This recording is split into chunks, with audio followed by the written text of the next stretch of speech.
Hello, good evening everyone. Radhe Radhe, Har Har Mahadev. Good evening, good evening.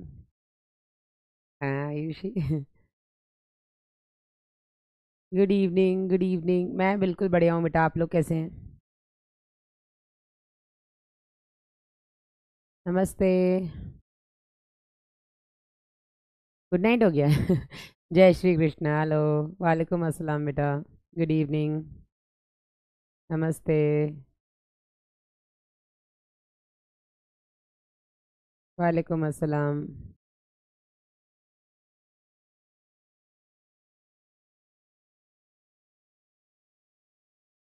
सवा छः बहुत लेट होता है यार, तब तक बिल्कुल एनर्जी ऐसे हो जाती है, ड्रेन, खत्म।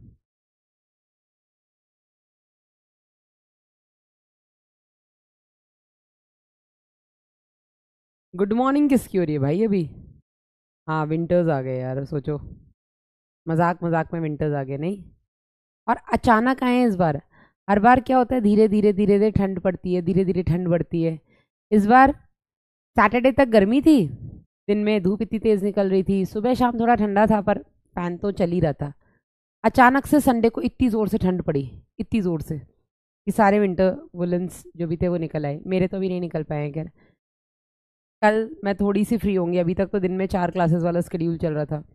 कल से थोड़ी सी फ्री हूँ, तो कल से कल 2 दिन अभी इन्हीं कामों में लगने हैं। कपड़े निकालना, कपड़े रखना, पूरे खानदान के। हाँ। चलिए। तो सबसे अच्छी बात, हमारा आखिरी चैप्टर चल रहा है, जैवणु, बायोमॉलिक्यूल्स। और आज की क्लास में बेटा है अपना लेक्चर नंबर 2। लास्ट क्लास में हमने क्या पढ़ा था? हमने परिचय भाग देखा था, होते क्या है जैवणु। इसके बाद बेटा हम लोगों ने बात की थी कि किस तरीके से हम रासायनिक विश्लेषण करते हैं किसी भी ऊतक का। हमने कंपैरिजन देखा था कि जीव और निर्जीव में कौन कौन से आपके खनिज लवण या कौन कौन से तत्व पाए जाते हैं। जो तत्व पाए जाते हैं उनमें हमने कंपैरिजन देखा था कि कौन से ऐसे तत्व हैं जो कि जीवों में ज़्यादा पाए जाते हैं, निर्जीव में कम, या कौन से ऐसे होते हैं जो निर्जीव में ज़्यादा या जीवों में कम पाए जाते हैं।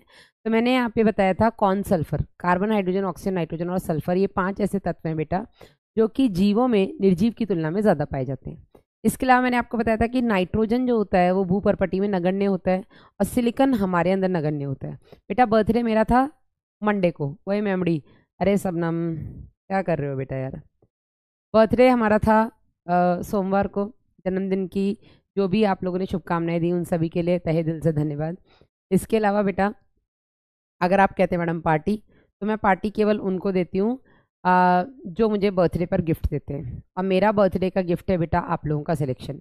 और आप लोगों का सिलेक्शन होगा तो आप मुझसे मिलेंगे, मिलेंगे तो बेटा पार्टी मिलेगी। This is it.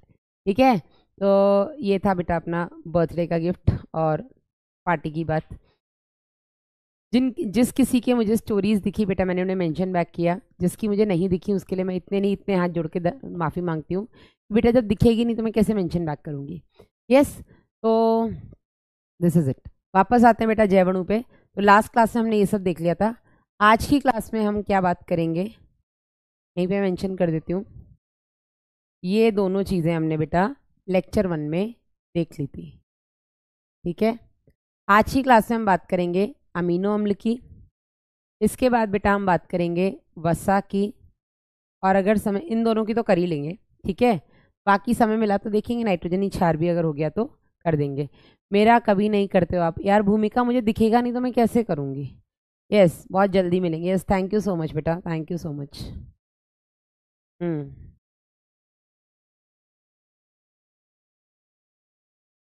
अनामिका ये क्या था यार? क्या वॉइस इशू है क्या? आवाज़ नहीं आ रही है क्या? सर आपको क्या बर्थडे गिफ्ट देते हैं? सर मतलब क्या दिए हैं? सर देते ही रहते हैं यार, हम लेते ही रहते हैं। मैं हमेशा ऐसे खड़ी रहती हूँ, दे दो दे दो दे दो, तो कुछ ना कुछ मैं लेती रहती हूँ।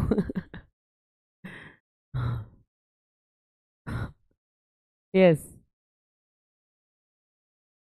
डन। क्या लग रही हैं आप? क्या लग रही हूँ मैं शबनम? हाँ। लव यू ऑल मेरे बच्चों। पता नहीं क्यों यार, एक अर्जुना बैच से ना अलग लगाव होता है, ये बात मैं कभी यकीन में बोलती नहीं हूँ वरना उनको जलन भी हो जाती है। हाँ। अर्जुना और यकीन के बैच के अंतरों में ना बहुत फर्क है। दिमागी तौर पर हम बात करें तो, पढ़ाई के तौर पे भी मैं देखूँ तो अर्जुन बैच के बच्चे, मैं पहले दिन से ही बात बोल रही हूँ, यकीन के कंपैरिजन में ज़्यादा अच्छे, और उसका कारण भी है, ठीक है, जो एक मतलब वैलिड लॉजिकल रीज़न है, ठीक है, कि क्यों आप लोग पढ़ाई के मामले में यकीनियन से ज़्यादा अच्छे हैं। रीज़न सिर्फ इतना सा कि आप लोगों को पहली पहली बार पढ़ाया जा रहा है और आप उसको अच्छी तरीके से ग्रैस्प कर रहे हैं। वो लोग 11वीं 12वीं में क्या पढ़ के आए हैं हमें पता नहीं है, हम उन्हें पढ़ा रहे हैं तो उनके कहीं ना कहीं कंसेप्ट मिसमैच हो रहे हैं, फिर वो लोग अपने आप को ज़्यादा तोप समझते हैं, तो बहुत सारी ऐसी चीज़ें हो जाती हैं। तो I am always in love with you guys, और चाहती मैं भी हूँ यही कि लक्ष्य भी मुझे ही मिले, आप लोगों का तो एटलीस्ट, उसके बाद वाले किसी को भी मिल जाए कोई दिक्कत नहीं है। मतलब जिसको 11th में पढ़ाया उसको 12th भी मिल जाए तो बहुत बढ़िया बात हो जाएगी ना। विद 12th सिलेक्शन आएगा तो मेरे नाम पे आएगा ना कि ये मेरे बच्चे हैं, इनके जूलॉजी में 180 मेरी वजह से आए, है ना। तो मैं तो ये तमगा पहनना चाहती हूँ, तमगा इज व्हाट, मेडल ना, हाँ, तो मैं ये तमगा पहनना चाहती हूँ कि मेरे बच्चे, इनको 11वीं 12वीं मैंने पढ़ाई है, जूलॉजी में 180 लेकर के आए हैं, बाकी देखते हैं, ठीक है। और जैसा कि मैंने आपको बताया, इस चैप्टर को ख़त्म होने के बाद बेटा हम लोग स्टार्ट करेंगे अपना रिवीजन, ताकि 12th में जब तुम जाओ मैं ना मिलूँ, कोई और मिले तो बेटा नाक ना कटाओ तुम मेरी। यस, चलिए। तो अमीनो अम्ल होते क्या हैं, चैट को मैं कर रही हूँ off so that we can more focus on our topic. Amino अम्ल, इनको बेटा हम बोलते हैं अमीनो एसिड्स। क्या होते हैं अमीनो एसिड्स?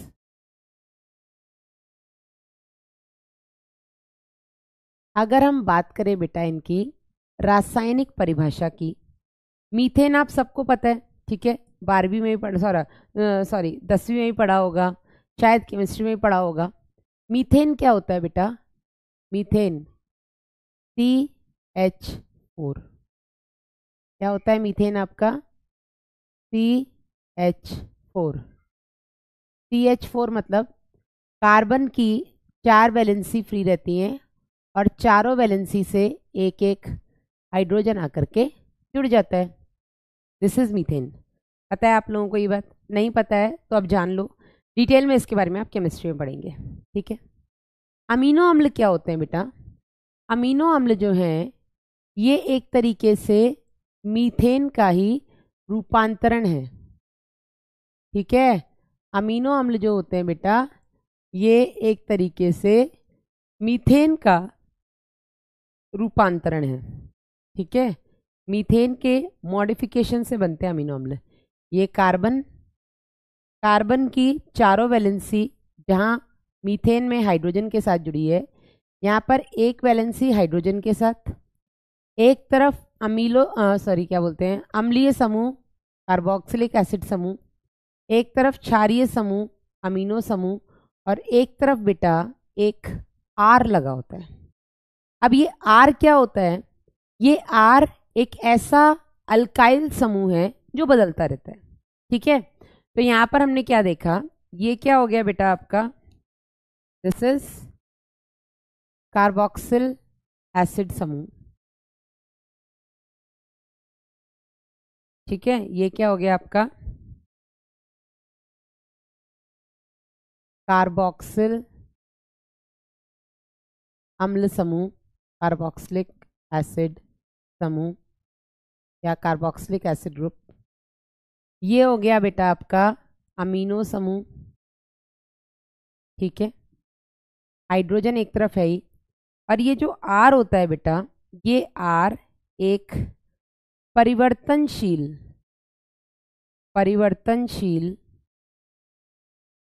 समूह है। मतलब परिवर्तनशील मतलब कि ये बदलता रहता है। तो अगर हम किसी भी अमीनो एसिड की बात करें, उस अमीनो एसिड में 3 चीज़ें कॉमन होंगी, एक तरफ कार्बोक्सिल समूह, एक तरफ अमीनो समूह, एक तरफ हाइड्रोजन। ये 3 तो उसमें होगा ही होगा, बस आर बदलता जाएगा। किसी में आर आपका मिथाइल समूह हो सकता है, किसी में आर आपका हाइड्रोजन हो सकता है, किसी में आर आपका हाइड्रोक्सी मिथाइल हो सकता है, किसी में आर में आपके कोई वलय पाई जा सकती है, किसी में आर में सल्फर हो सकता है, ठीक है। तो ये आर आपका बदलता जाएगा। जैसे जैसे आर बदलता जाएगा वैसे वैसे आपका अमीनो अम्ल भी बदलता जाएगा, ठीक है। ये चीज़ समझ में आई या नहीं? बहुत सिंपल से तरीके से मैंने समझाने की कोशिश की है। यस, ये चीज़ समझ में आई या नहीं? तो यहाँ पर बेटा हम अमीनो अम्ल को परिभाषित कैसे करेंगे? अमीनो अम्ल को हम बोल सकते हैं कि अमीनो अम्ल प्रतिस्थापित मीथेन होते हैं। ठीक है, ये सब्स्टिट्यूटेड प्रतिस्थापित मीथेन, मतलब कि सब्स्टिट्यूटेड मीथेन है। ठीक है, ये पॉइंट समझ में आया नहीं आया? ठीक है, जिसमें अच्छा यहाँ पर और एक चीज हम लिखेंगे कि प्रकृति में लगभग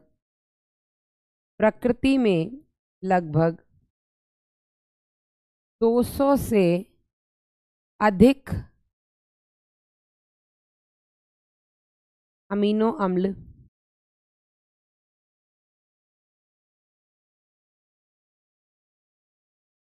पाए जाते हैं, लेकिन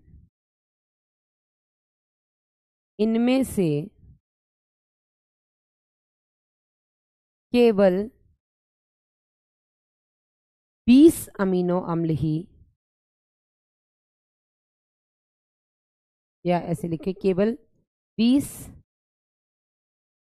ऐसे अमीनो अम्ल हैं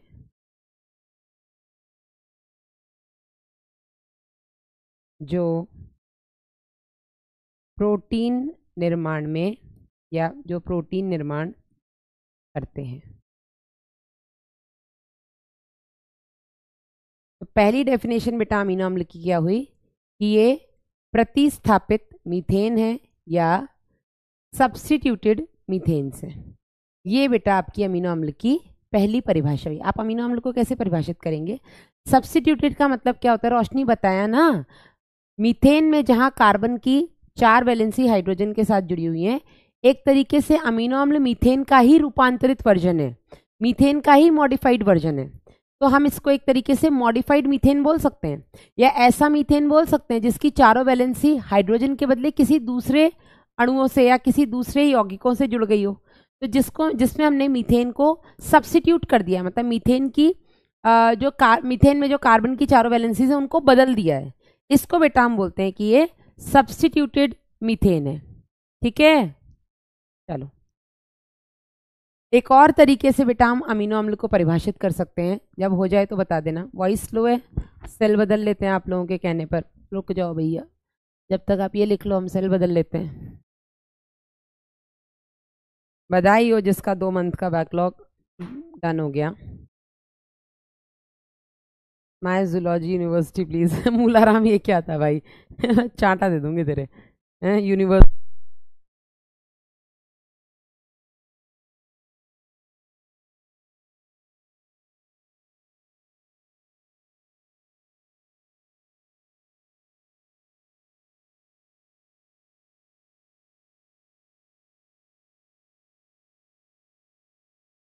पहनेंगे तो बेटा ठंड लगेगी, हालांकि जैकेट में लग गर्मी रही है, लेकिन ठीक है, ओके डन। अभी आवाज आ रही है? जूलॉजी में भी केमिस्ट्री, हाँ साक्षी है, पूरा केमिस्ट्री का ही चैप्टर है। ऑल्दो मैं आपको बता दूं कि जैवणु चैप्टर आप लोग क्लास 12th में केमिस्ट्री में भी पढ़ने वाले हैं, ठीक है ना? हाँ, आगे बढ़ते हैं। ये तो हमने एक परिभाषा देखी अमीनो अम्ल की कि ये प्रतिस्थापित मीथेन होते हैं। एक और परिभाषा बेटा अमीनो अम्ल की ये है कि अमीनो अम्ल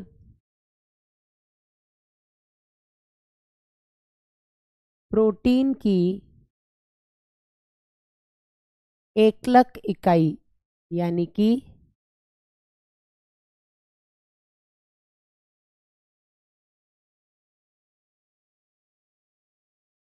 मोनोमेरिक यूनिट है। अब इसका क्या मतलब हुआ बेटा?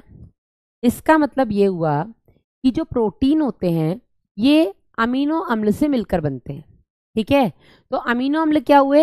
ये एक तरीके से प्रोटीन के बेसिक यूनिट हुए। जैसे हम बोलें कि घर ईंटों से मिलकर बनता है, तो हम ये बोल सकते हैं मैम एनसीईआरटी में इक्के से बेटा मुस्कान वो गलत है, ठीक है ना। तो अगर मैं ये बोलूं कि घर ईंटों से मिलके बनता है, तो हम ये बोल सकते हैं कि ईंट घर की एकलक इकाई है, हाँ या नहीं? बोल सकते हैं कि नहीं बोल सकते हैं? बोल सकते हैं या नहीं कि अगर घर ईंटों से मिलके बनता है तो ईंट घर की एकलक इकाई है। इसी तरीके से अमीनो अम्ल प्रोटीन से प्रोटीन की एकलक इकाई है, मतलब प्रोटीन जो होते हैं वो अमीनो अम्ल से मिलके बनते हैं। ठीक है, समझ में आया? चलिए आगे बढ़ते हैं बेटा।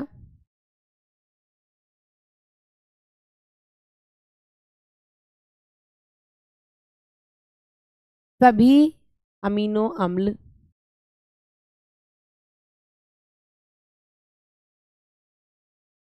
अल्फा अमीनो अम्ल कहलाते हैं। क्या कहलाते हैं? Alpha amino acids.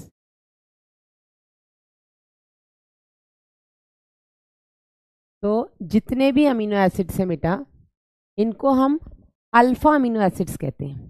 क्यों कहते हैं? उसका कारण केमिस्ट्री में आप लोग ये पढ़ेंगे बेटा कि वो कार्बन जिसके साथ कोई भी कार्यात्मक समूह या फंक्शनल ग्रुप लगता है उसको बेटा हम अल्फा कार्बन कहते हैं। ऐसा आप केमिस्ट्री में पढ़ोगे, ठीक है। वो कार्बन जिसके साथ कार्यात्मक समूह जुड़ा है उसको हम अल्फा कार्बन कहते हैं। अगर इसी के साथ एक और कार्बन जुड़ा होता तो वो बीटा कार्बन कहलाता, ठीक है। जैसे कि एक एग्जांपल दे रही हूँ, ये आपका कार्बोक्सिल समूह है, ये आपका CH2 CH2 CH3, ठीक है। अगर आपका इस तरीके से होता बेटा तो ये पहला कार्बन जिसके साथ आपका कार्यात्मक समूह लगा है इसको हम अल्फा कार्बन बोलेंगे, इसको हम बीटा कार्बन बोलेंगे। ऐसा आप लोग केमिस्ट्री में पढ़ोगे GOC में, which is general organic chemistry, ठीक है। तो यहाँ पर भी बेटा ये कार्बन जिसके साथ कार्यात्मक समूह जुड़ा है और इसके साथ तो दो दो और जुड़े हैं, ठीक है। तो वो कार्बन जिसके साथ कार्यात्मक समूह जुड़ा होता है उसको हम अल्फा कार्बन बोलते हैं। इसीलिए जितने भी अमीनो एसिड्स होते हैं क्योंकि उनके साथ दो दो कार्यात्मक समूह जुड़े हैं, तो कार्यात्मक समूह तो कार्बन से जुड़ा है, इसलिए बेटा जितने भी अमीनो एसिड्स हैं उन सभी को हम अल्फा अमीनो एसिड्स कहते हैं। ये चीज क्लियर है? आगे बढ़ते हैं बेटा। अमीनो अम्ल ऐसे बोलिएगा बेटा, आर समूह के बदलते ही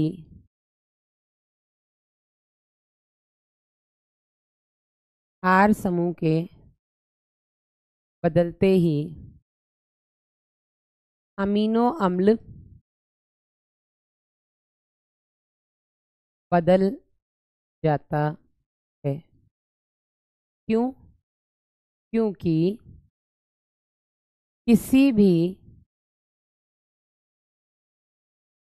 अमीनो अम्ल में किसी भी अमीनो अम्ल में कार्बोक्सिल समूह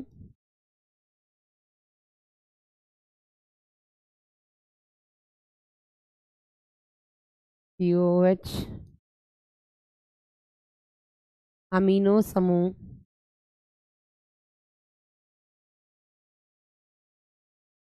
NH2 एवं हाइड्रोजन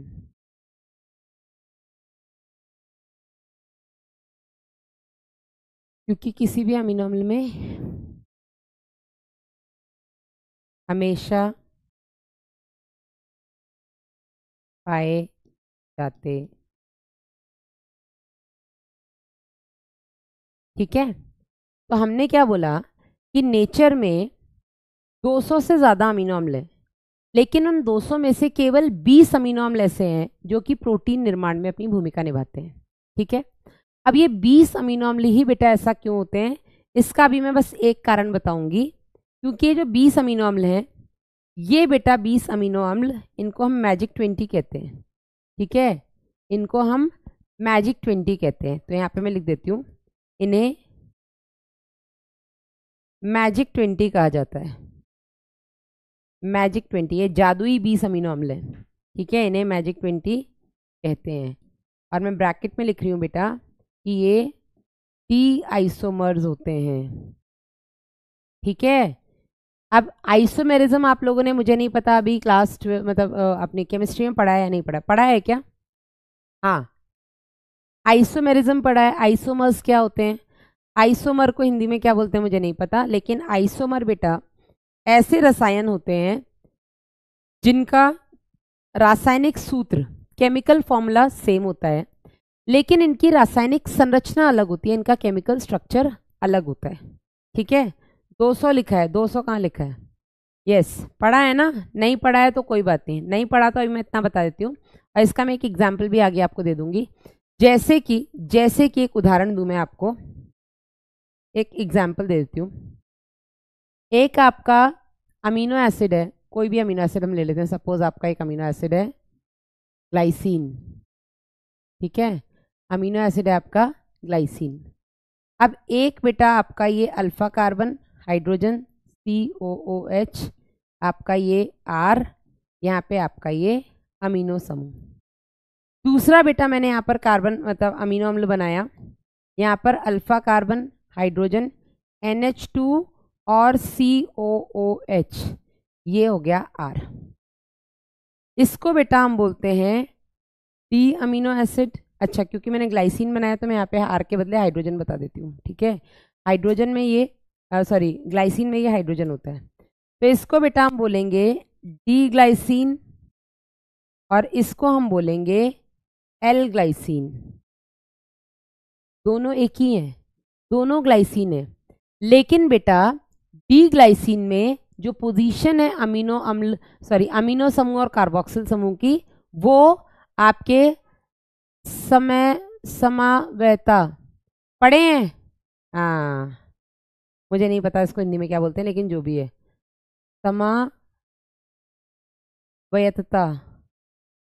समावयवता जो भी है तान्या। ठीक है, समझ में आ रहा है कि नहीं? तो इनको हम बोलते हैं आइसोमर्स। तो आइसोमर्स क्या होते हैं बेटा, ये मत लिखना, ये सिर्फ समझाने के लिए, ये लिखना नहीं है।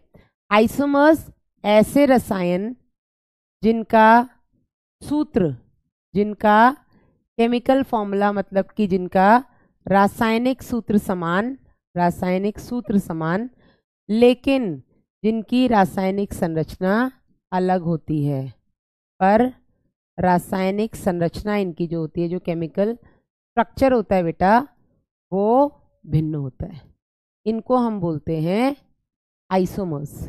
ठीक है, और ये मैंने आपको एग्जाम्पल बता दिया। एक बार और अंजना, आइसोमर्स ऐसे केमिकल्स होते हैं जिनका सेम केमिकल फॉर्मूला होता है समावयवता।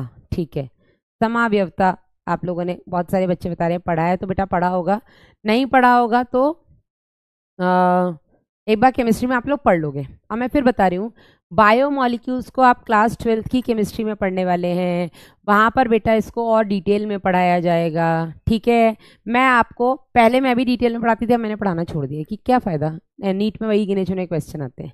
ठीक है, तो इसको आप छोड़ भी सकते हैं, स्लाइड को आप वापस से यहाँ आ जाइए।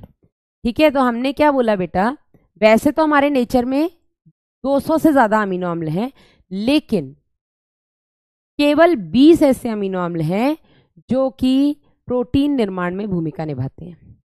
बाकी के अमीनो अम्ल का प्रोटीन निर्माण में कोई योगदान नहीं होता है, और उसका कारण ये है कि ये जो 20 अमीनो अम्ल हैं, ये 20 अमीनो अम्ल मैजिक 20 जो कहलाते हैं, ये बेटा डी आइसोमर के रूप में पाए जाते हैं। डी आइसोमर जो होता है बेटा, डी आइसोमर ज्यादा स्थायी होते हैं, एल आइसोमर ज्यादा स्थायी नहीं होते हैं। कोई बात नहीं बेटा, नोट कर लो, मैं साइड हो जाती हूँ। डी आइसोमर क्योंकि ज्यादा स्थायी होते हैं, तो वो ही बेटा प्रोटीन निर्माण में भूमिका निभाते हैं। एल आइसोमर खुद ही स्थायी नहीं है, वो क्या प्रोटीन बनाएंगे? इट्स लाइक आपको दो ऑप्शन दिए जा रहे हैं, एक आप ईंट पत्थर से अपना घर बना लो, दूसरा ऑप्शन दिया जा रहा है मिट्टी से अपना घर बना लो। तो हर कोई सोचेगा ना, ईंट पत्थर का बना हुआ घर लंबा चलेगा, मिट्टी का बना हुआ घर किसी दिन तेज आंधी आई टूट जाएगा, बारिश आई गल जाएगा, है ना? तो हम लोग उससे अपना घर बनाना चाहेंगे जिसकी स्टेबिलिटी ज्यादा है, हाँ या नहीं? ऐसा ही होता है ना, ऐसा ही होता है ना। सूट बनवाना है आपको अपने लिए, तो एक तरफ आपको कॉटन का कपड़ा मिल रहा है, एक तरफ आपको चंदेरी कॉटन का कपड़ा मिल रहा है। कॉटन के कपड़े में मजबूती ज़्यादा होती है, चंदेरी कॉटन का कपड़ा बहुत एक तो पतला होता है, ठीक है, ऊपर से उसके फटने के चांसेस, जल्दी वो चिर जाता है। तो उस कंडीशन में बेटा चंदेरी कॉटन हमें चाहिए कि वो लंबा, हम कोई कपड़ा तैयार करें, हम तो ना यूज एंड थ्रो के हिसाब से कपड़ा बना रहे हैं, आज पहना फेंक दिया, बेशक हम पहने जिंदगी में एक बार, लेकिन होना चाहिए अपनी जिंदगी में बना रहे मरते दम तक, है ना। तो चंदेरी कॉटन की लाइफ को बढ़ाने के लिए हम उसके अंदर कॉटन का अस्तर लगा देते हैं, हाँ या नहीं। तो हमेशा बेटा हम उसी से घर बनाएंगे जिसका स्थायित्व ज्यादा होगा, जिसकी स्टेबिलिटी ज्यादा होगी। और जो डी आइसोमर्स होते हैं प्रोटीन अमीनो अम्ल के, वो ज्यादा स्थायी होते हैं, इसीलिए बेटा ये डी आइसोमर्स आपके प्रोटीन निर्माण में भूमिका निभाते हैं, जबकि एल आइसोमर्स स्थायी नहीं होते हैं, स्टेबल नहीं होते हैं, तो इनसे प्रोटीन भी नहीं बनता है, ठीक है। आगे आते हैं, किसी भी अमीनो अम्ल का, किसी भी अमीनो अम्ल की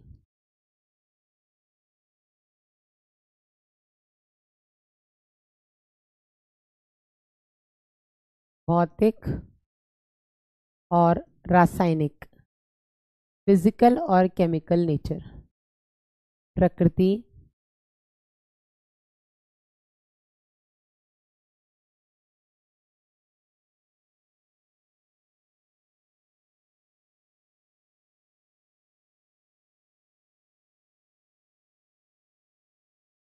उसके कार्बोक्सिल समूह, अमीनो समूह, हाइड्रोजन समूह, हाइड्रोजन व आर समूह पर निर्भर करती है, ठीक है। किसी भी अमीनो एसिड की भौतिक प्रकृति कैसी होगी, उसकी रासायनिक प्रकृति कैसी होगी, इसके पीछे 4 डिसाइडिंग फैक्टर होते हैं। क्या क्या? अमीनो समूह, कार्बोक्सिल समूह, हाइड्रोजन समूह और आपका आर, ठीक है। अब जैसे जैसे मैंने बोला कि किसी भी अमीनो एसिड में कार्बोक्सिल अमीनो, ये तो रहेंगे ही रहेंगे भाई, कार्बोक्सिल और अमीनो है इसलिए वो अमीनो एसिड है, हाइड्रोजन भी उसमें रहेगा ही रहेगा, आर जैसे जैसे बदलता जाएगा अमीनो एसिड भी बदलता जाएगा, ठीक है। और यहां पर बेटा 3 उदाहरण आपकी एनसीईआरटी में दिए हैं। पहला ग्लाइसीन, ग्लाइसीन ये सबसे सरल अमीनो अम्ल है, ठीक है। ग्लाइसीन क्या है? सबसे सरल अमीनो अम्ल है, सरल अमीनो अम्ल। क्यों है बेटा ये सबसे सरल अमीनो अम्ल? क्योंकि यहाँ पर जो आपका अल्फा कार्बन है, उस अल्फा कार्बन से हाइड्रोजन, कार्बोक्सिल समूह, ठीक है, अमीनो समूह और आर के बदले भी हाइड्रोजन लगा है, ठीक है। तो ग्लाइसीन में आर क्या है बेटा? हाइड्रोजन, ठीक है। इससे थोड़ा सा अगर हम जटिल देखें, तो थोड़ा सा जटिल अगर हम बात करें तो वो होता है आपका एलानीन। क्या होता है? Alanine, alanine. एलानीन में क्या होता है भाई? एलानीन में अल्फा कार्बन हाइड्रोजन से, कार्बोक्सिल समूह से, अमीनो समूह से, और यहाँ पर आर हो जाता है आपका मिथाइल। तो यहाँ पर आर क्या है? मिथाइल CH3, ठीक है। तीसरा उदाहरण जो आपके एनसीईआरटी में दिया है बेटा, वो दिया है आपका सेरीन। सेरीन की संरचना कैसी होती है? तो यहाँ पर आपका अल्फा कार्बन हाइड्रोजन से जुड़ा है, कार्बोक्सिल समूह से जुड़ा है, अमीनो समूह से जुड़ा है, और ये जुड़ा है हाइड्रोक्सी मिथाइल से। तो यहाँ पर आर क्या हो जाता है आपका? CH2OH। तो आप देख रहे हैं सब कुछ एक जैसा है, केवल आर बदलता जा रहा है। हाँ बिल्कुल सही है अमन, आर को आप कोई भी अल्काइल ग्रुप बोल सकते हैं, ठीक है ना। तो जैसे जैसे आर अगर हाइड्रोजन है ग्लाइसीन, आर अगर आपका मिथाइल है एलानीन, आर अगर आपका हाइड्रोक्सी मिथाइल है सेरीन। इसी तरीके से बेटा जैसे जैसे आपका आर बदलता जाएगा अमीनो एसिड बदलता जाएगा, ठीक है। ये तीनों आपके एनसीईआरटी में दिए हैं, जल्दी से इनको बना लीजिए।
डन,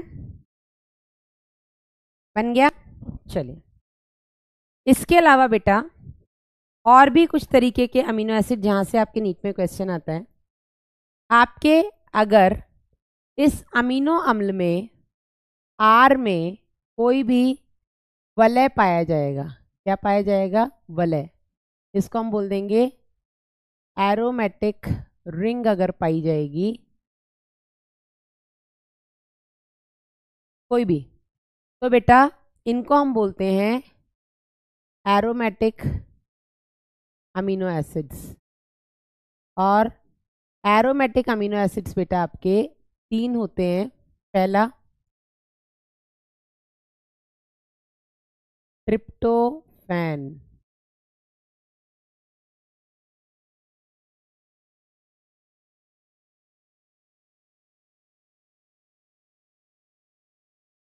फिनाइल एलानीन,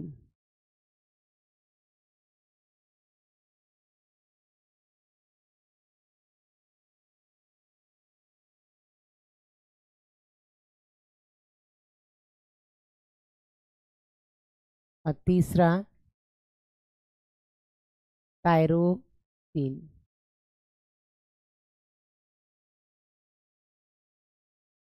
ये 3 ऐसे अमीनो अम्ल हैं बेटा जिनके आर में कहीं ना कहीं एक वलय पाया जाता है, एरोमेटिक रिंग पाई जाती है। ठीक है।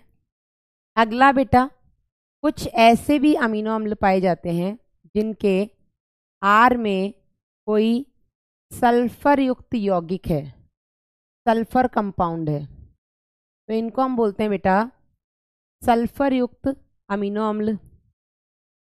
सल्फर युक्त अमीनो अम्ल कौन से होते हैं बेटा? सल्फर युक्त अमीनो अम्ल होते हैं आपके 2, CM, सिस्टीन और मेथियोनिन।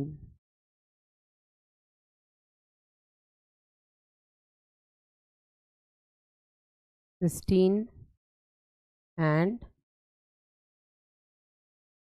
मेथियोनिन। ठीक है। रासायनिक प्रकृति के हिसाब से आपके अमीनो अम्ल 3 प्रकार के हो सकते हैं। रासायनिक प्रकृति के आधार पर जो अमीनो अम्ल हैं वो 3 प्रकार के हो सकते हैं। कौन कौन से? सबसे पहले अम्लीय, मतलब जो एसिडिक होते हैं। दूसरे क्षारीय, जो बेसिक होते हैं। और तीसरे उदासीन, जो न्यूट्रल होते हैं। ठीक है। इन तीनों के आपको एक एक उदाहरण पता होने चाहिए। अम्लीय का उदाहरण हो गया आपका एस्पार्टिक अम्ल, ग्लूटामिक अम्ल, एस्पार्टिक एसिड। बेसिक का उदाहरण हो गया आपका लाइसीन, और उदासीन का उदाहरण हो गया आपका वेलिन।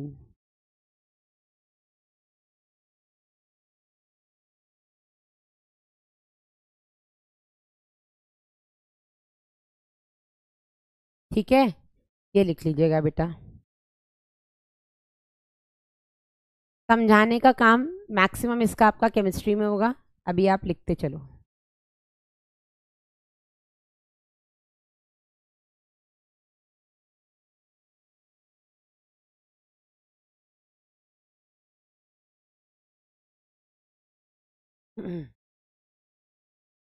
रोशनी, क्या समझ में नहीं आया बेटा?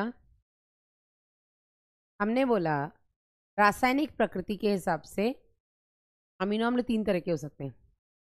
अम्लीय मतलब जिसमें वैसे तो अपना जो अमीनो अम्ल है वो उदासीन है, क्योंकि इसमें एक अम्लीय समूह है कार्बोक्सिल समूह, एक क्षारीय समूह है अमीनो समूह, तो जितना अम्लीय उतना क्षारीय, तो ये कैसा हो जाएगा आपका न्यूट्रल, उदासीन।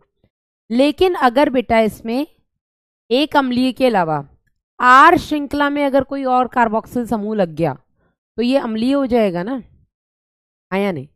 इसी तरीके से जैसे आपका एस्पार्टिक एसिड, ग्लूटामिक एसिड, ये दोनों अम्लीय हैं। इसी तरीके से अगर आपके अमीनो अम्ल में अमीनो के अलावा जो एक NH2 लगा है उसके अलावा अगर आर श्रृंखला में कहीं और अमीनो समूह लग गया तो ये क्षारीय हो जाएगा ना, आया नहीं। तो इसको बेटा हम बोलते हैं अम्लीय, क्षारीय और उदासीन। उदासीन मतलब जितना उसमें अम्लीय समूह है उतना ही क्षारीय समूह है। अम्लीय मतलब जिसमें अम्लीय समूह ज्यादा है, और क्षारीय मतलब जिसमें क्षारीय समूह ज्यादा है। ठीक है, यस, क्लियर है यहाँ तक? चलो, तो ये हो गए बेटा आपके तीन। रासायनिक प्रकृति के हिसाब से अमीनो अम्ल तीन प्रकार के होते हैं। सल्फर युक्त अमीनो अम्ल कौन से होते हैं ये आपको पता होने चाहिए, और आपके एरोमेटिक अमीनो एसिड्स कौन से होते हैं ये भी आपको पता होने चाहिए। ठीक है, एक और अमीनो अम्ल को हम एक और तरीके से विभाजित करते हैं, और वो करते हैं बेटा हम इनको, अमीनो अम्ल को हम एक और तरीके से विभाजित करते हैं। पहला, आवश्यक अमीनो अम्ल, जिनको हम बोलते हैं एसेंशियल अमीनो एसिड्स। दूसरे, अर्धावश्यक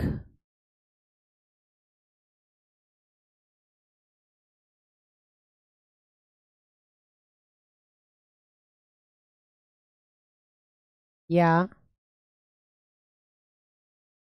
सेमी एसेंशियल अमीनो अम्ल। और तीसरे हो गए आपके अनावश्यक, मतलब कि नॉन एसेंशियल।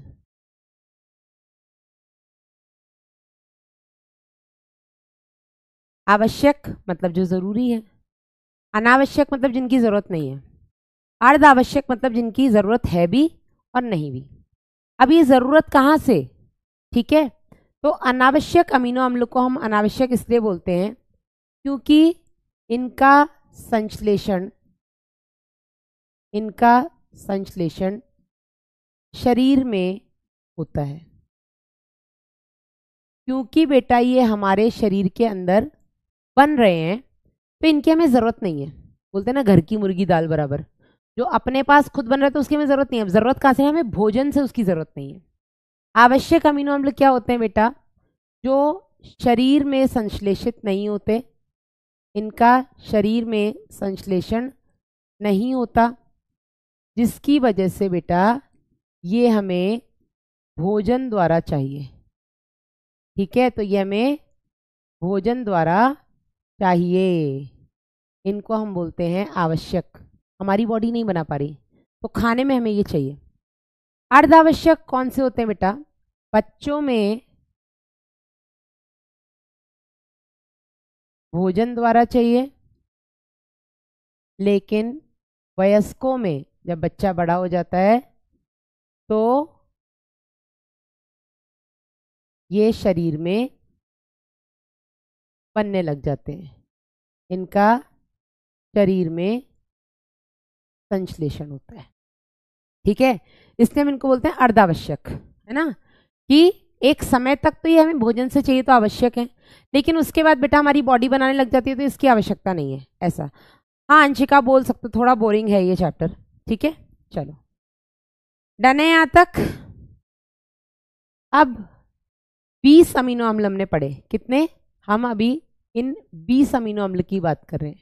इन 20 में से आपके 8 अमीनो एसिड कैसे होते हैं, आवश्यक, 2 अर्धावश्यक और 10 अनावश्यक। नहीं चाहिए, 10 हमारी बॉडी अपने खुद बना रही है। आवश्यक अमीनो अम्ल कौन से होते हैं बेटा, ये हैं आपके 8 ना। तो इसको याद करने का एक ट्रिक होता है अपने पास, जिसको हम बोलते हैं टीवी टिल 8 PM। ठीक है, टीवी टिल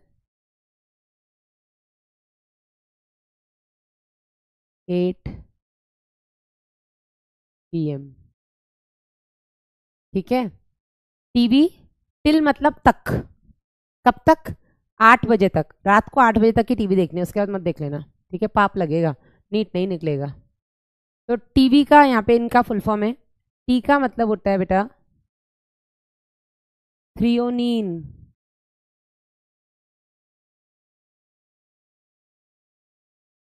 थ्रियोनीन। बी का मतलब होता है वैलीन, टी का मतलब होता है ट्रिप्टोफैन,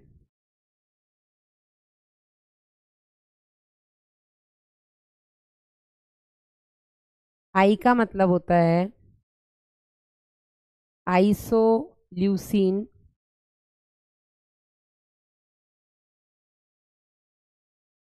आइसोल्यूसिन। एल का मतलब होता है ल्यूसीन,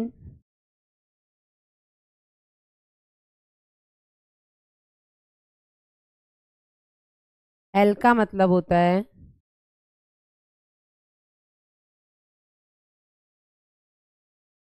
लाइसीन, पी का मतलब होता है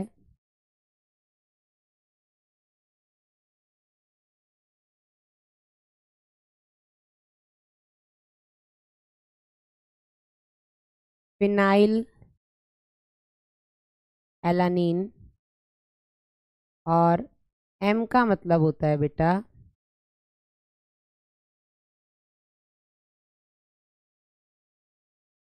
मेथियोनिन। तो ये ऐसे अमीनो अम्ल हैं बेटा जो हमारा शरीर नहीं बना पाता, तो इनको हमें खाने से लेना होता है। अर्धावश्यक में कौन से आते हैं बेटा? अर्धावश्यक में आ जाते हैं आपके हिस्टिडीन,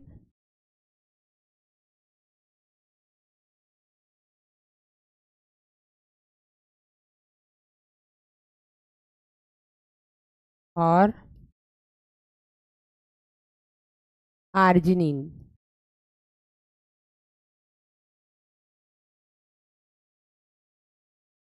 तो मैंने कहा आपके पास 20 ऐसे अमीनो एसिड हैं जो कि प्रोटीन निर्माण करते हैं, मैजिक 20। अब 20 में से 10 के नाम मैंने आपको लिखा दिए, 8 जो आवश्यक हैं भोजन से लेते हैं, 2 जो अर्ध आवश्यक हैं बच्चों में भोजन से, बड़े होने पर या किशोरावस्था के बाद ये आपके शरीर में बनने लग जाते हैं। इसके अलावा अगर आपको कोई भी नाम दिख जाए, tyrosine, glutamic acid, aspartic acid, glutamate, आपका एस्पार्टेट, ठीक है, अगर आपको ऐसा कोई भी नाम दिख जाए बेटा तो वो सारे के सारे आपके अनावश्यक अमीनो अम्ल हैं। इन 10 के अलावा कोई भी नाम आ जाए तो अनावश्यक है, समझे या नहीं? ठीक है, ये लिख लो जल्दी से, हो जाए तो बता देना। मैडम चैट ऑफ कर दो, मुझे क्यों बोलते हो तुम? अपना खुद क्यों क्यों नहीं फ़ोन और लैपटॉप में चैट ऑफ कर लेते हो? मुझे क्या ऑर्डर देते रहते हो? मैडम आप चैट ऑफ कर दो, आप ऑफ कर दोगे तो हम नहीं देखेंगे, हमसे ऑफ नहीं हो पाएगा क्योंकि हमें तो शौक है लोगों की चैट पढ़ने का, नहीं? चलिए,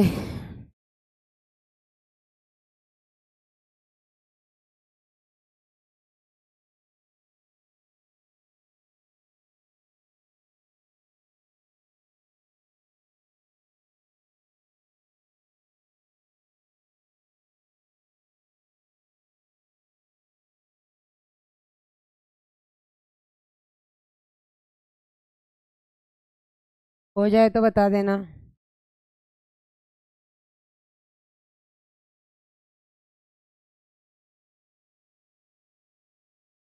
डन, आगे बढ़े, हो गया, बैठ जाते हैं थोड़ा। एक और पॉइंट, अमीनो अम्ल में उपस्थित जो आपके समूह हैं, अमीनो अम्ल में उपस्थित कार्बोक्सिल एवं अमीनो समूह बेटा आयनिक प्रकृति के होते हैं। कैसे होते हैं? आयनिक प्रकृति के होते हैं।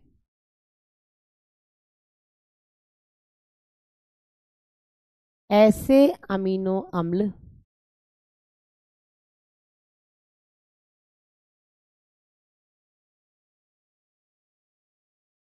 जिन पर समान या हम बोल देंगे बराबर पॉजिटिव एवं नेगेटिव आवेश होता है,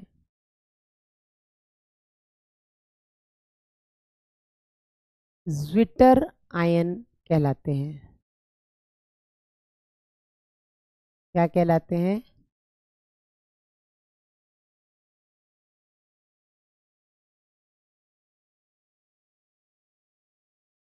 ज्विटर आयन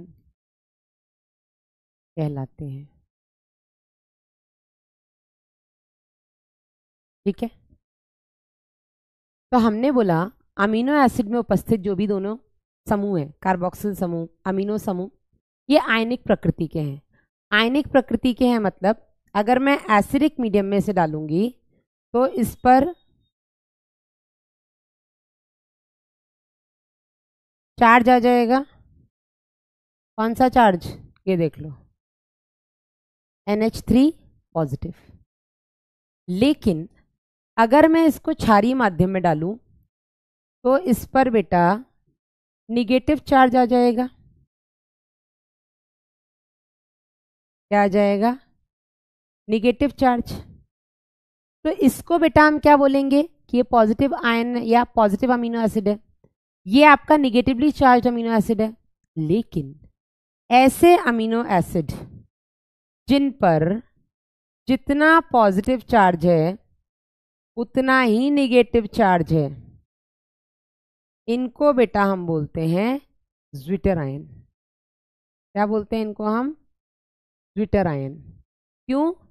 क्योंकि इनमें जितना पॉजिटिव चार्ज है उतना ही निगेटिव चार्ज है। समझे या नहीं? यहाँ क्या है यार, यहाँ से ये निगेटिव चार्ज, ये पॉजिटिव चार्ज, और इस अमीनो एसिड को बेटा हम क्या बोलेंगे? आपका ज्विटर आयन, जिस पर बराबर का चार्ज है पॉजिटिव और नेगेटिव। एक पॉजिटिव है तो एक नेगेटिव है, या दो पॉजिटिव है तो दो नेगेटिव है। ऐसे अमीनो एसिड्स को हम बोलते हैं ज्विटर आयन। ठीक है, ये लिख लो।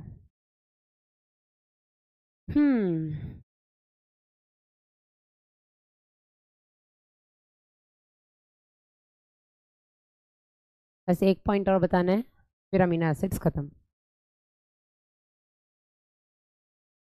हो जाए तो बता देना। अच्छा, नज़ीर अहमद, ओहो,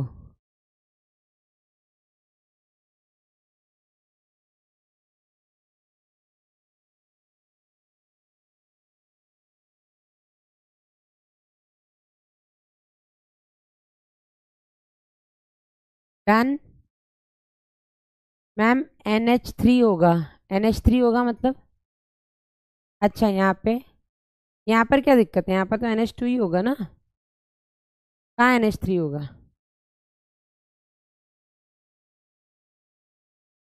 मैम ये चैप्टर कितने पेजेस में आएगा प्लीज बताइए। यार ये तो नहीं पता, क्योंकि पेजेस से पाला पड़ता नहीं है, अब सिर्फ बोर्ड से पाला पड़ता है और स्लाइड्स से पाला पड़ता है। तो स्लाइड्स लग जाएंगी इसमें भी 100 पेजेस पता नहीं। मैम समझ में नहीं आ रहा है, केमिस्ट्री है जूलॉजी सब मिक्स हो रहा है। सपना तो समझो भी मत, जितना समझ में आ जाए बढ़िया है, वरना बाकी आप लोग क्लास 12th में केमिस्ट्री में जब सर पढ़ाएंगे वहाँ समझ लेना। ठीक है, जो भी पढ़ाएगा 12th में पेप सर पढ़ाएंगे, और कौन पढ़ाता है आपको केमिस्ट्री में?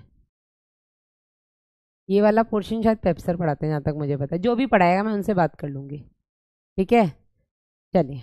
यशवंत, मेरी फिजिक्स बहुत बेकार थी तब जब मैं फिजिक्स पढ़ती थी, लेकिन धीरे धीरे जब मैंने फिजिक्स छोड़ दी तब मेरी फिजिक्स अच्छी हो गई, तब मेरे को फिजिक्स अच्छी लगने लग गई थी।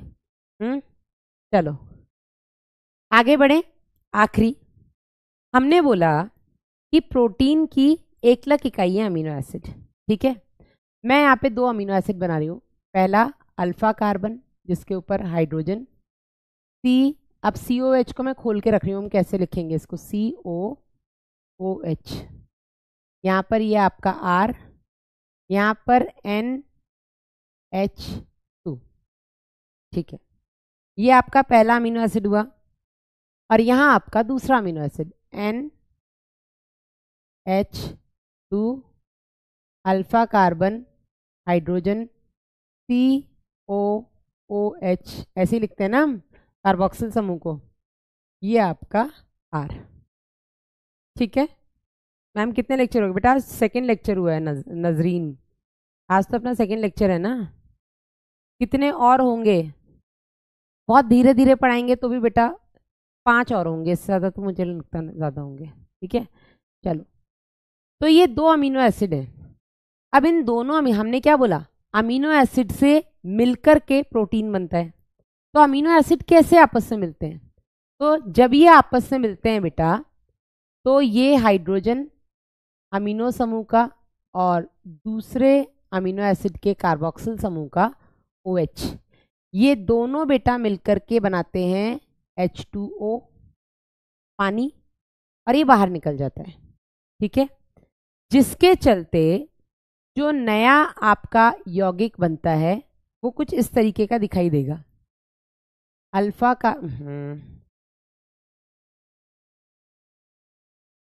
कार्बन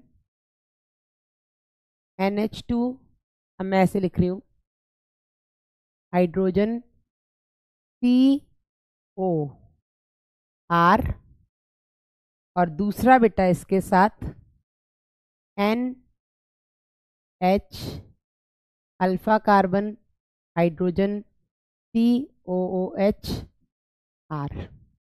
इन दोनों के बीच में बेटा एक बॉन्ड बना और इसको बेटा हम बोलते हैं, इस बॉन्ड को हम बोलते हैं क्या, CONH बंध, या बेटा इसको हम बोल देंगे पेप्टाइड बंध, ठीक है।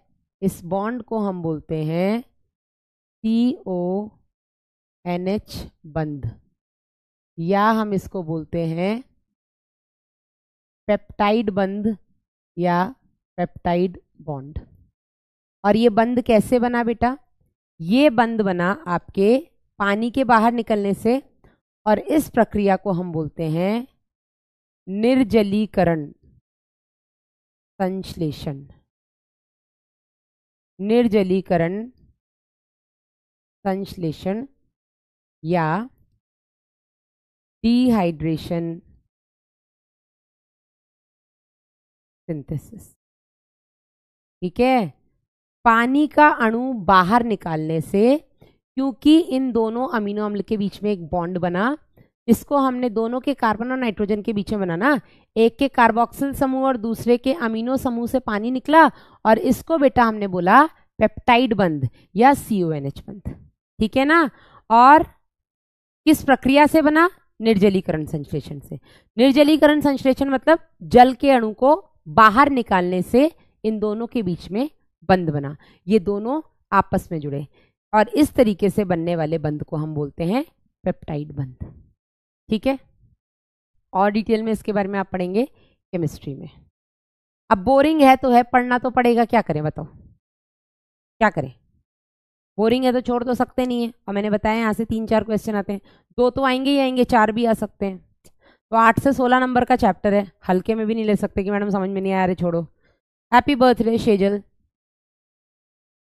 केक नहीं काट रही हो, क्लास अटेंड कर रही हो? है शेजल, पार्टी कहाँ है और कितने बजे है? डन बूझे। योगिता बोल रही है मैम एक लेबर डॉक्टर बन गया, आई एम वेरी हैप्पी। बेटा ये तो एक है, ऐसे कई एग्जाम्पल्स आपको देखने को मिलेंगे। हाँ अच्छा, मधु यादव,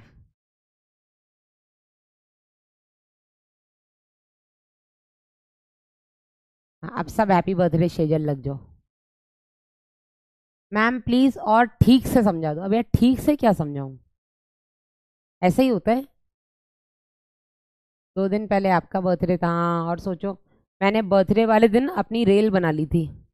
बर्थडे वाले दिन मैंने सुबह से क्लास लेनी शुरू की रात को 9 बजे तक। वो 10 से 11 वाली क्लास जो फाइटर में होती थी, मैंने 8 बजे क्लास खत्म की और 8 से 9 मैंने वो भी ले ली। तो बैंड बज गई थी मेरी। हाँ जी। डन। 10 नॉन एसेंशियल भी बता दीजिए। यार मेरे को खुद को नहीं याद है 10 नॉन एसेंशियल के नाम, पर इतना पता है इन 10 के अलावा जो आएंगे वो सारे नॉन एसेंशियल। 5 तो मैंने आपको बता ही दिए ना, tyrosine, aspartic acid, aspartate, glutamic acid, glutamate. 5 मैंने बता दिए। और ऐसे हैं 5, वो सारे के सारे नॉन एसेंशियल हैं। वासु आया है ना, अपनी नानी के साथ खेल रहा है। एनसीईआरटी खोलिए। एनसीईआरटी क्या कहती है बेटा? आदाब। अर्ज किया है, अमीनो अम्ल कार्बनिक यौगिक होते हैं जिनमें एक ही कार्बन, जिसको हम बोलते हैं अल्फा कार्बन, उस पर एक अमीनो समूह और एक अम्लीय समूह प्रतिस्थापित होते हैं, सब्स्टिट्यूटेड होते हैं। ठीक है, इन्हें बेटा हम अल्फा अमीनो अम्ल भी कहते हैं। क्यों कहते हैं अल्फा अमीनो अम्ल? क्योंकि जिस कार्बन पे कार्यात्मक समूह जुड़ता है उसको हम अल्फा अमीनो एसिड कहते हैं। ये प्रतिस्थापित मीथेन है, ये भी मैंने आपको समझा दिया। 4 प्रतिस्थायी समूह 4 संयोजकता स्थल से जुड़े होते हैं। कौन कौन से? हाइड्रोजन समूह, कार्बोक्सिल समूह, अमीनो समूह और एक भिन्न परिवर्तनशील समूह जिसे हम आर कहते हैं। ठीक है, आर बदलता है, अमीनो एसिड बदल जाता है। हाइड्रोजन, अमीनो और कार्बोक्सिल समूह तो एज इट इज रहेगा, कोई सा भी अमीनो अम्ल उठा लो, केवल आर बदलेगा। जैसे जैसे आर बदलता जाएगा वैसे वैसे आपका अमीनो एसिड बदलता जाएगा। ठीक है, आर समूह की प्रकृति के आधार पर अमीनो अम्ल अनेक प्रकार के होते हैं। फिर भी ऐसे अमीनो अम्ल बेटा जो प्रोटीन का निर्माण करते हैं वो आपके 20 प्रकार के हैं। एनसीईआरटी में करेक्शन कर लीजिएगा, 20 होते हैं। ठीक है, प्रोटीन के अमीनो अम्ल में जो आर समूह होता है, ये आर समूह बेटा अगर हाइड्रोजन है तो अमीनो अम्ल हो जाएगा ग्लाइसिन, मिथाइल समूह है तो हो जाएगा एलानिन, हाइड्रोक्सी मिथाइल है तो ये हो जाएगा आपका सेरीन। तो ऐसे बेटा, थैंक यू वाहिद, ऐसे आपके 20 अमीनो अम्ल हैं जिसमें से 3 का मैंने यहाँ पर आपको बता दिया। मैंने प्रॉपर इनका डायग्राम बना करके, या सॉरी स्ट्रक्चर बना करके आपको समझाया है। अमीनो अम्ल की भौतिक और रासायनिक गुणवत्ता या जो भी इनके गुण होते हैं बेटा, वो इन्हीं पर निर्भर करते हैं कि इसमें कार्बोक्सिल, अमीनो और आर समूह कैसा है। अमीनो और अब देखो, आप बताओ मैम कार्बोक्सिल और अमीनो पे कैसे डिपेंड करेगा? ये तो सब में होते हैं। तो बेटा कार्बोक्सिल और अमीनो एसिड से डिसाइड हो जाता है ये डी आइसोमर है या एल आइसोमर है। डी आइसोमर है तो बेटा क्या बनाएगा? प्रोटीन। एल आइसोमर है तो प्रोटीन नहीं बनाएगा। चलिए आगे बेटा, अमीनो और कार्बोक्सिल समूहों की संख्या के आधार पर ये अम्लीय हो सकते हैं, ग्लूटामिक अम्ल, क्षारीय हो सकते हैं, लाइसिन, उदासीन हो सकते हैं जैसे कि वेलिन। तो अगर इनमें कार्बोक्सिल समूह ज़्यादा है तो ये अम्लीय हो जाएंगे, अमीनो समूह ज़्यादा है क्षारीय हो जाएंगे, दोनों बराबर हैं न्यूट्रल हो जाएंगे। ठीक है, इसी तरह से एरोमेटिक अमीनो एसिड्स होते हैं, टायरोसिन, फिनाइल एलानिन और आपके ट्रिप्टोफैन। अमीनो अम्ल का एक विशेष गुण ये है कि अमीनो अम्ल जो होते हैं बेटा, इसके ये दोनों जो समूह है, कार्यात्मक समूह, ये आयनीकरण प्रकृति के होते हैं, मतलब अलग अलग पीएच पर इन पर चार्ज आता है। ठीक है, और एसिडिक में प्लस चार्ज आ जाएगा, बेसिक में माइनस चार्ज आ जाएगा। ऐसे अमीनो एसिड बेटा जिन पर बराबरी का प्लस और माइनस चार्ज लगा हो उनको बेटा हम बोलते हैं ज्विटर आयन। क्या बोलते हैं? Zwitter ion. अब आप कहोगे मैडम हाइड्रोजन कहाँ है? हाइड्रोजन यहाँ पे इसके साथ में दिखा दिया है, हमने हाइड्रोजन अलग से ऊपर बना करके बनाया, इन्होंने हाइड्रोजन कार्बन के साथ बता दिया है। ठीक है ना, तो इसको बेटा हम क्या बोलते हैं? Zwitter ion. ठीक है, डन। एनसीईआरटी में इतना ही है। हेडिंग डालिएगा अगली, वसा, लिपिड्स।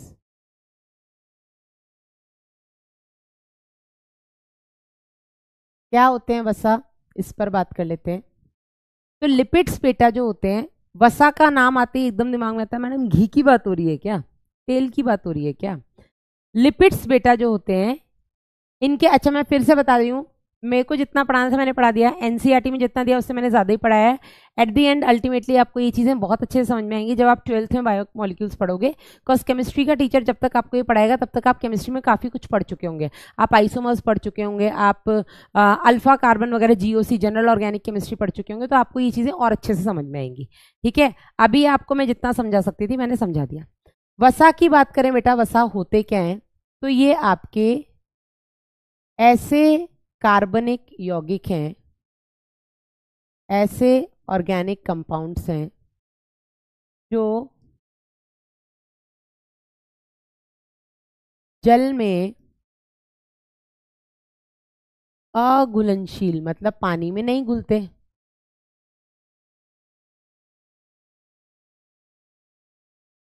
होते हैं। These are non soluble in water, ये पानी में नहीं घुलते, पता ही होगा। तेल को पानी में घोलो घुलेगा, नहीं घुलेगा।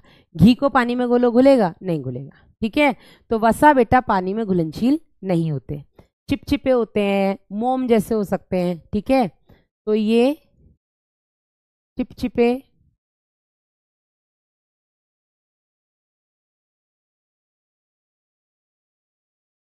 मोम जैसे होते हैं। ठीक है, ये लिख लो, फिर आगे बढ़ते हैं। वसा बेटा आपके 3 प्रकार के हो सकते हैं। ठीक है, जिसमें एक होते हैं आपके वास्तविक वसा, जिनको हम बोलते हैं ट्रू लिपिड्स, या सिंपल वसा बोल दो। तो वसा जो होते हैं बेटा आपके, एक ये हो सकते हैं तरल वसा, जिन्हें हम बोलेंगे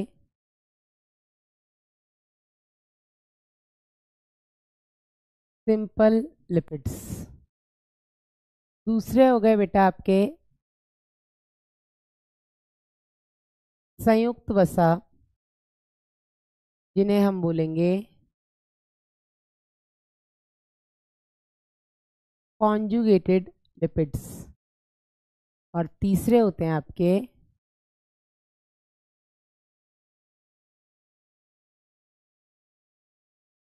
व्युत्पन्न वसा, इन्हें हम बोलते हैं डेराइव्ड लिपिड्स।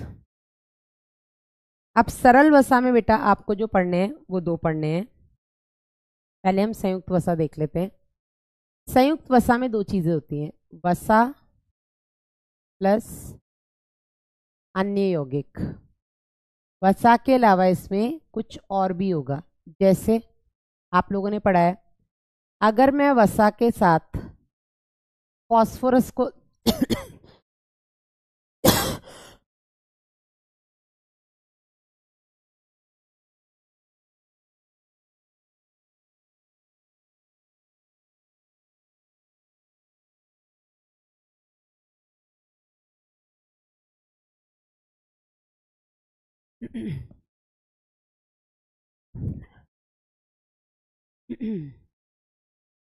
अगर मैं वसा के साथ फॉस्फोरस को जोड़ दूं तो इसको हम बोलते हैं बेटा फॉस्फोलिपिड्स। हाँ या नहीं। और फॉस्फोलिपिड के बारे में बेटा आपने पढ़ा होगा, कहाँ पाए जाते हैं फॉस्फोलिपिड, आपकी कोशिका झिल्ली में। अगर मैं वसा के साथ प्रोटीन को जोड़ दूं, इनको हम बोलते हैं प्रोटियोलिपिड्स, या आप इसको लाइपोप्रोटीन बोल सकते। लाइपोप्रोटीन, लाइपो मतलब लिपिड और प्रोटीन। अगर मैं वसा के साथ शर्करा को जोड़ दूं, कार्बोहाइड्रेट को जोड़ दूं, इनको हम बोलते हैं ग्लाइकोलिपिड्स। क्या बोलते हैं? ग्लाइकोलिपिड्स। अगर मैं वसा के साथ नाइट्रोजनी क्षार जोड़ दूं, इनको हम बोलते हैं बेटा स्फिंगोलिपिड्स। क्या बोलते हैं? स्फिंगोलिपिड्स। स्फिंगोलिपिड्स बेटा आपके कहाँ पर पाए जाते हैं? आपकी जो माइलिन आच्छद होता है, याद आ रहा है? हाँ, सुना सुना लग रहा है कि सूना सूना लग रहा है? आपकी जो माइलिन आच्छद होती है बेटा, जो न्यूरॉन के तंत्रिकाक्ष में चारों तरफ पाई जाती है, जिसको श्वान कोशिकाएं बनाती हैं, ये जो बेटा माइलिन आच्छद होता है, ये माइलिन आच्छद स्फिंगोलिपिड होता है। बताया था मैंने आपको, माइलिन आच्छद, क्योंकि ये वसा से बना हुआ है, इसलिए बेटा यहां से करंट पास नहीं हो सकता। और यही कारण था कि जो माइलिन आच्छादित न्यूरॉन्स थे, उनमें जो आवेग था, तंत्रिका आवेग, वो स्पीड में चल रहा था, जल्दी चल रहा था, कूद कूद के चल रहा था, जिसको हमने सॉल्टेटरी कंडक्शन बोला था। आया नहीं? सूना सूना लग रहा है बेटा? लवेश तो जाकर के दोबारा पढ़ो। तो माइलिन आच्छादित न्यूरॉन्स में बेटा जो तंत्रिका आवेग होते हैं वो तीव्र गति से चलते हैं। ठीक है, ये माइलिन आच्छद बेटा वसा था। वसा में ही कौन सा वसा है? ये स्फिंगोलिपिड है। और स्फिंगोलिपिड किससे मिलकर बनता है? अगर वसा के साथ नाइट्रोजनी क्षार मिल जाए तो इसको हम बोलते हैं स्फिंगोलिपिड। अब फॉस्फोलिपिड कहाँ पाया जाता है बेटा? ये पाया जाता है आपके लेसिथिन। ये सुना सुना लग रहा है कि सूना सूना लग रहा है? ये मैंने पढ़ाया है या नहीं मुझे याद नहीं है, बता देना। यकीन वाले तो कह रहे थे पढ़ाया है, तुम लोगों को मुझे नहीं पता मैंने पढ़ाया है कि नहीं। आपकी कूपिका के अंदर न्यूमोसाइट्स होते हैं। न्यूमोसाइट्स सरल शल की उपकला। अब ये न्यूमोसाइट्स बेटा दो तरीके के होते हैं। एक होते हैं न्यूमोसाइट 1, टाइप 1, जो कि गैसों का विसरण करते हैं कूपिका और रक्त केशिकाओं के बीच में। दूसरे होते हैं बेटा आपके न्यूमोसाइट टाइप 2। जो टाइप 2 होते हैं बेटा, वो लेसिथिन नाम का एक स्राव बनाते हैं या लेसिथिन नाम का एक केमिकल बनाते हैं। ये जो लेसिथिन होता है, कोई बात नहीं आप सुन लो, ये जो लेसिथिन होता है बेटा, ये लेसिथिन आपकी कूपिकाओं को पिचकने नहीं देता है। यस, राइट राइट सिद्धि, बिल्कुल सही है। ठीक है, तो ये लेसिथिन आपकी कूपिकाओं को पिचकने नहीं देता है, ये उनको कोलैप्स होने से बचाता है। ठीक है, पढ़ाया है तो ठीक है, नहीं पढ़ाया है तो भी कोई बात नहीं, बस आपको इतना पता होना चाहिए कि फॉस्फोलिपिड का उदाहरण है आपका लेसिथिन। ठीक है, अब व्युत्पन्न वसा का उदाहरण क्या है? तो व्युत्पन्न वसा के उदाहरण हो गए आपके स्टेरॉइड्स। स्टेरॉइड्स नाम सुना है हमने? स्टेरॉइड हार्मोन सुने थे कि नहीं?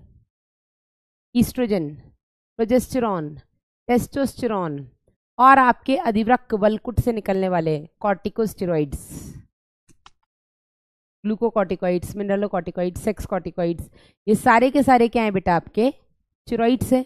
स्टेरॉइड्स एक तरीके से वसा से ही व्युत्पन्न होता है, वसा से ही डेराइव्ड होता है। ठीक है, कोलेस्ट्रॉल, ये भी बेटा वसा से ही व्युत्पन्न होता है। यही कोलेस्ट्रॉल आपकी धमनियों में जाके जमता है हार्ट की, तो हार्ट अटैक आता है।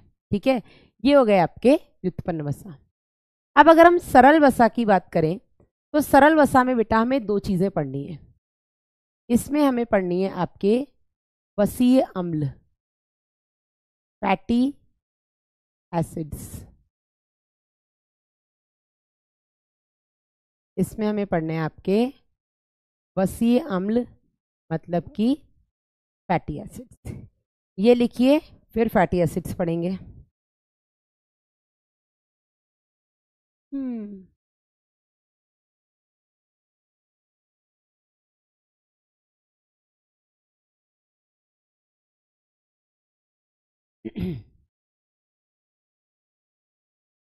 बैच खत्म हो तो मैं गंगा नहा लूं।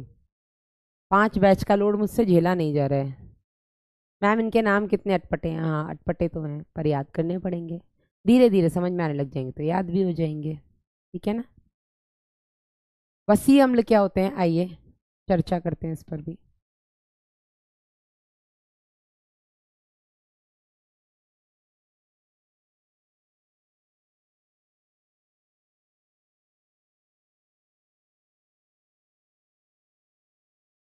वसीय अम्ल बेटा अगर हम इनको डिफाइन करें, कैसे हम इनको डिफाइन करेंगे, इनको परिभाषित कैसे करेंगे?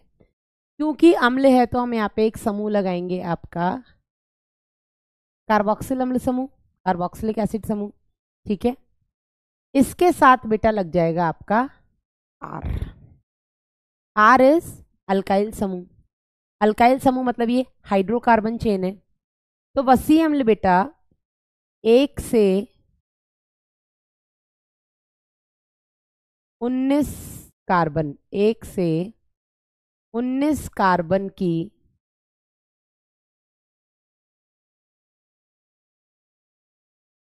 हाइड्रोकार्बन श्रृंखला होती हैं जिनके एक सिरे पर कार्बोक्सिल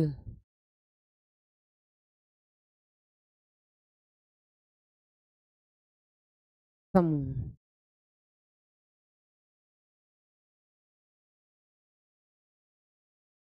जुड़ा होता है।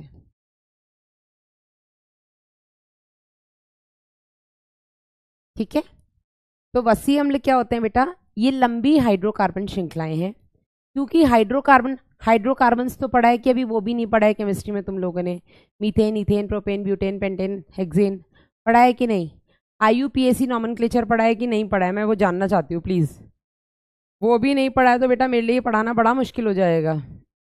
मैम नई एनसीईआरटी पढ़े या पुरानी? आशीष कोई भी पढ़ लो, एक ही बात है। बस वो टॉपिक मत पढ़ना, अगर पुरानी पढ़ रहे हो जो हटा दिए गए हैं, और नहीं पढ़ो तो कॉकरोच नहीं मिलेगा, बस इतना है। यस, केमिस्ट्री आ गई, फिर से बताओ क्या करें? यस हूँ, मनीष मिश्रा लिख रहा हूँ। यस, आरती, मृत्युंजय, रवि, राबिया, चलो थैंक यू सो मच। तो हाइड्रोकार्बन्स आपको पता है हाइड्रोकार्बन्स क्या होते हैं ना?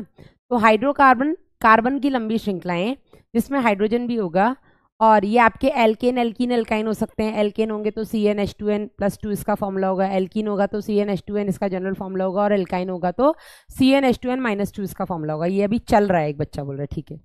तो ये जो आपकी हाइड्रोकार्बन श्रृंखलाएं हैं, इसमें कार्बन की संख्या 1 से लेकर 19 ही होगी, 20 नहीं हो सकती।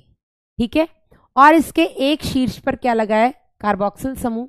इनको बेटा हम बोलते हैं फैटी एसिड्स या वसी अम्ल। अब वसी अम्ल आपके दो प्रकार के होते हैं। कौन कौन से होते हैं? तो वसी अम्ल एक तो होते हैं बेटा आपके संतृप्त वसी अम्ल। क्या होते हैं आपके? संतृप्त वसी अम्ल, जिनको हम बोलते हैं सैचुरेटेड फैटी एसिड्स। संतृप्त वसी अम्ल, इन्हें हम बोलते हैं बेटा सैचुरेटेड फैटी एसिड। दूसरे होते हैं बेटा आपके असंतृप्त वसी अम्ल, इन्हें हम कहते हैं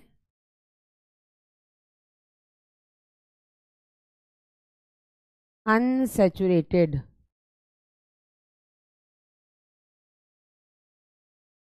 फैटी एसिड। ठीक है, संतृप्त और असंतृप्त वसी अम्ल में क्या अंतर होता है वो भी हम देख लेते हैं। जैसा कि मैंने भी आपको बताया, एल्केन, एल्कीन, एल्काइन। तो इसमें बेटा आपके जो एल्केन होते हैं वो आपके संतृप्त होते हैं, एल्कीन और एल्काइन जो होते हैं वो असंतृप्त होते हैं।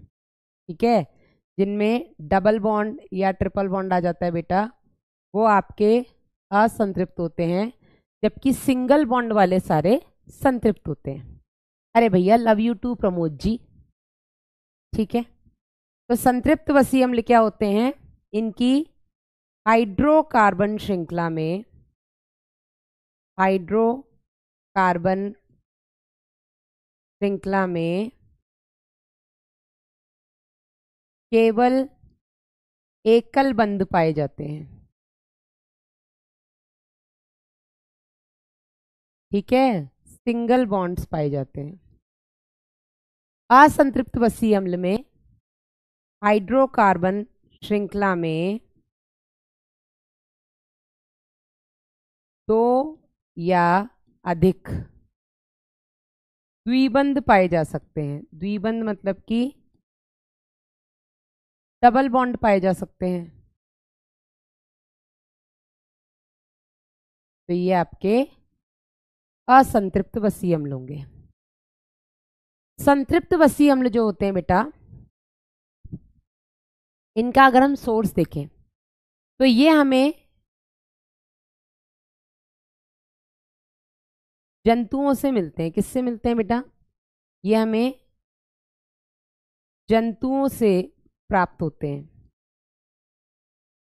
जैसे कि घी। घी कैसे बनता है भाई? लग रहा है केमिस्ट्री पढ़ रहे हैं, जूलॉजी नहीं। हाँ, चाहत ऐसा ही होता है। इवन मुझे लगता है कि मैंने जूलॉजी छोड़ दिया आजकल। आजकल मैं सिर्फ केमिस्ट्री पढ़ाती हूँ। आजकल मुझे केमिस्ट्री से पीआर हो गया है, पीआर हो गया है केमिस्ट्री से पीआर। ठीक है, तो बेटा घी कैसे बनता है? पेड़ से मिलता है। हाँ, कौन से पेड़ से मिलता है घी? अरे अंकित निकल गया यार, जन्मदिन हो गए बूढ़े यार। हाँ, जल्दी बताइए। खेलेगा फ्री फायर? हाँ शिवम, मैं भी खेलूंगी फ्री फायर, चाटा दूंगी। ये पढ़ ले पहले। हाँ, नहीं मिलता है सोनम, पेड़ से नहीं मिलता है। छाछ खाकर भी, छाछ करके घी बनता है। अच्छा, हाँ, गाय से मिलता है, भैंस से मिलता है, किसी के भी दूध से आप घी बना सकते हो। और दूध आपको जानवर से मिलता है, तो वो आपके संतृप्त वसीय अम्ल है। अब असंतृप्त वसीय अम्ल क्या होते हैं? असंतृप्त वसीय अम्ल बेटा आपको पादपों से मिलते हैं।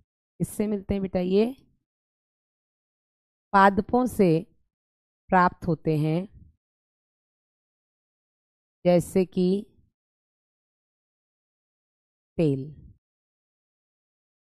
सरसों का तेल ले लो भाई, हैं, नारियल का तेल ले लो, तिल का तेल ले लो, जिंजली ऑयल है ना, तिल का तेल ले लो।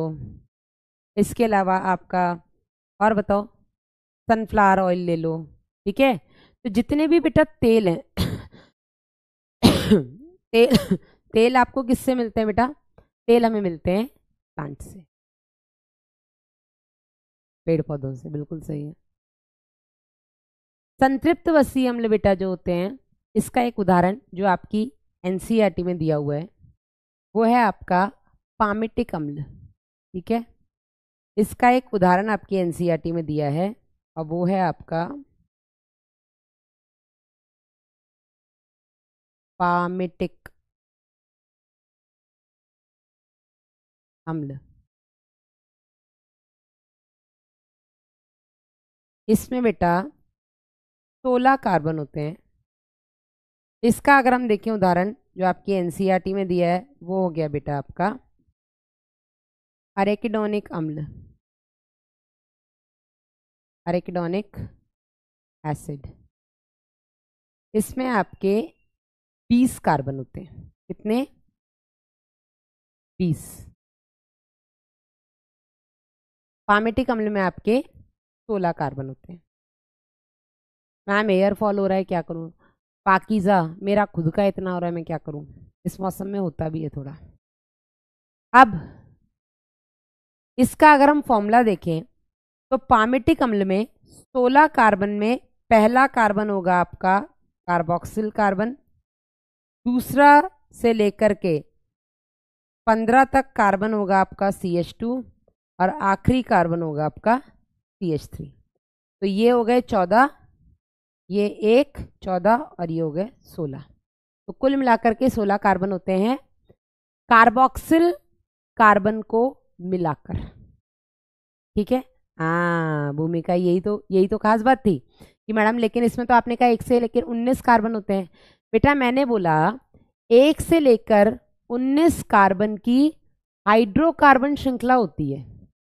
मतलब जो श्रृंखला है बेटा, जो हाइड्रोकार्बन श्रृंखला है, COOH अलग है, पहला कार्बन तो हमेशा यही होगा ना, क्योंकि IUPAC नॉमेनक्लेचर में आपने देखा होगा कि नंबरिंग हमेशा कहाँ से स्टार्ट होती है? नंबरिंग हमेशा आपके फंक्शनल ग्रुप से स्टार्ट होती है, और इसके तो फंक्शनल ग्रुप में भी कार्बन है। दूसरा कार्बन बेटा आपका हाइड्रोक्सिल क्या बोलते हैं इसको, दूसरा कार्बन आपका यार ये CH2 होता है ना, फिर आपका तीसरा कार्बन, अरे यार ये सब तो गलत दिखाई दे रहा है यार, मतलब C2H2 दिखाई दे रहा है। आप ये याद रखो बेटा कि जो पहला कार्बन होता है ये आप यहाँ पे आ जाएगा CH2 ऐसे करते करते ये आपका पहला कार्बन है, दूसरा, तीसरा, चौथा, पांचवा, ऐसे करते करते 20। टोटल बेटा आपके 20 कार्बन होंगे, जिसमें एक कार्बन आपका कार्बोक्सिल समूह का कार्बन होगा। जो हाइड्रोकार्बन श्रृंखला है उसमें 1 2 3 4 5 6 लेकर के 19 तक हो सकते हैं। पर टोटल बेटा जो आपका कार्बोक्सिल मतलब टोटल आपके जो वसी अम्ल में कार्बन होंगे वो कितने हो जाएंगे? 20। समझे या नहीं? समझे या नहीं? हाँ, जूलॉजी क्वीन आज केमिस्ट्री क्वीन बन गई है। हाँ, थैंक यू ज़ारा। समझे या नहीं? तो हाइड्रोकार्बन श्रृंखला में 1 से लेकर के 19 कार्बन होंगे, कार्बोक्सिल कार्बन अलग है, कार्बोक्सिल को मिलाकर के 20 होंगे। तो यहां से क्वेश्चन ऐसे बनेगा कि पामिटिक एसिड में कितने कार्बन होते हैं? मैडम 16 कार्बन, लेकिन इस 16 कार्बन में कार्बोक्सिल कार्बन इंक्लूडेड है। ठीक है, इस 16 कार्बन में ऐसे हम लिखेंगे COOH के कार्बन सहित। ठीक है, इसी तरीके से एराकिडोनिक एसिड में 20 कार्बन है, तो यहां पर बेटा COOH कार्बन सहित। ठीक है, अब अगर मैं क्वेश्चन ये पूछूं कि आपके एराकिडोनिक एसिड के हाइड्रोकार्बन श्रृंखला में कितने कार्बन है, जल्दी से बता दो। शिव बाबू मैंने ब्लॉक करा देना, बहुत हो गया फ्री फायर। पहले शिवम अब शिव बाबू हैं। यस, बुझ गए ना? चलो, बुझ गए या बूझ गए पाकिजा? यस, थैंक यू मधु। जल्दी बताइए, अभी क्लियर है ना जिज्ञासा? अगर मैं ये पूछती हूं कि एराकिडोनिक अम्ल के हाइड्रोकार्बन श्रृंखला में कितने कार्बन है? यस, बिल्कुल सही। तो इसकी हाइड्रोकार्बन श्रृंखला में 19 कार्बन है। ठीक है, 20वां कार्बन तो COH का है। इसी तरीके से अगर मैं बोलती हूं कि पामिटिक अम्ल में हाइड्रोकार्बन श्रृंखला में कितने कार्बन है? 15। पहला कार्बन 16वां वाला कौन सा है? आपका COH। समझे या नहीं? समझे या नहीं? चलो, ये तो हो गए बेटा आपके वसी अम्ल। अब हम बात करेंगे आपके एक और, ग्लिसरॉल।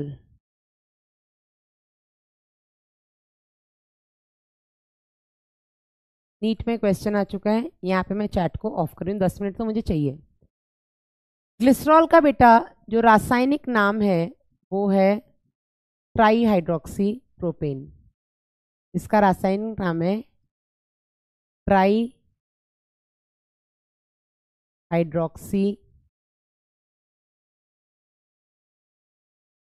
प्रोपेन। प्रोपेन मतलब 3 कार्बन।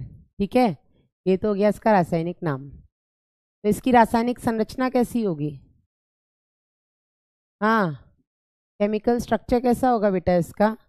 तो इसकी रासायनिक संरचना, प्रोपेन है मतलब 3 कार्बन, 1 2 3, मीथेन इथेन प्रोपेन।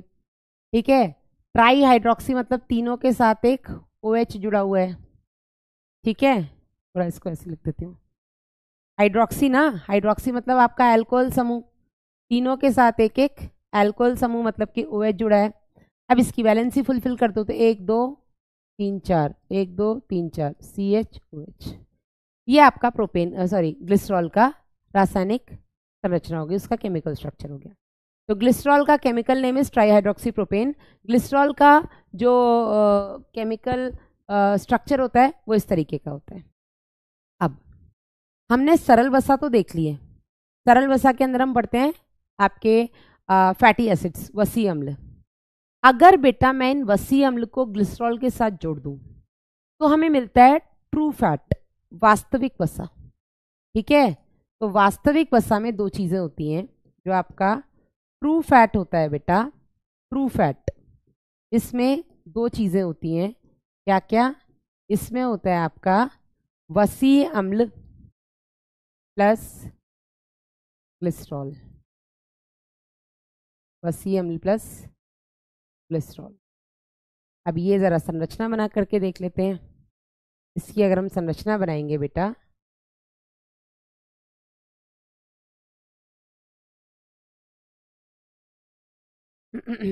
आओ आओ बच्चों तुम्हें दिखाएं झांकी हिंदुस्तान की। CH2OH, CHOH, CH2OH, this is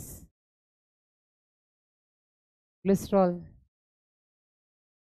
इसके साथ बेटा मैं किसको जोड़ रही हूँ? इसके साथ में जोड़ रही हूँ वसी अम्ल। तो वसी अम्ल क्या है? RCOOH।